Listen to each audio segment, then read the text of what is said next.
Hi friends, అందరికీ నమస్కారం. Friends, ఈ వీడియోలో రెండు తెలుగు రాష్ట్రాలకు సంబంధించిన వెదర్ అప్డేట్ ఇప్పుడే రావడం జరిగిందండి.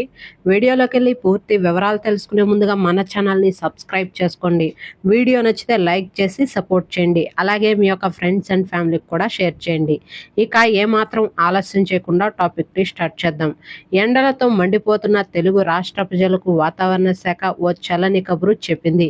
ఎండలు ఒకపోతతో అల్లాడిపోతున్న ప్రజలకు మరో 3 రోజుల్లో వర్షాలు కురుస్తాయని చెప్పడంతో వారు ఈ రోజే వర్షం పడుతుందని సందర్భంలో ఆశతో ఎదురు చూస్తున్నారు. ఏపీలోని ఉత్తర కోస్తాలో 1 లేదా 2 ప్రాంతాల్లో రేపటి నుండి భారీ వర్షాలు కురిసే అవకాశం ఉందని వాతావరణ శాఖ అధికారులు తెలిపారు.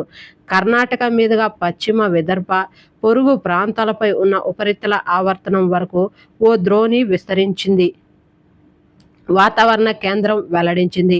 జార్ఖండ్ నుండి ఒడిశా మీదుగా రాష్ట్రంలోని ఉత్తర కోస్తా వరకు మరో ద్రోణి కూడా వ్యాపించి ఉందని అధికారులు వివరించారు.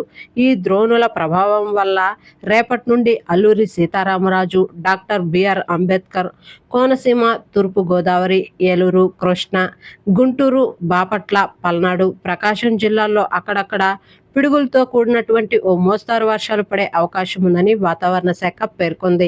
శ్రీకాకుళం, విజయనగరం, పార్వతీపురం, మన్యం, విశాఖ, అనకాపల్లి, కాకినాడ, పశ్చిమ గోదావరి, తిరుపతి జిల్లాల్లో తేలికపాటి నుండి ఓ మోస్తారు వర్షాలు కురిసే అవకాశం ఉందని వాతావరణ శాఖ స్పష్టం చేసింది. అలాగే తెలంగాణకు సంబంధించి కనుక చూసుకున్నట్లయితే తెలంగాణ రాష్ట్ర వ్యాప్తంగా వేడిగాళ్లు ఎక్కువయ్యే అవకాశం ఉందని, ఎండ తీవ్రత అధికమయ్యే అవకాశం ఉందని వాతావరణ శాఖ తెలియజేసింది.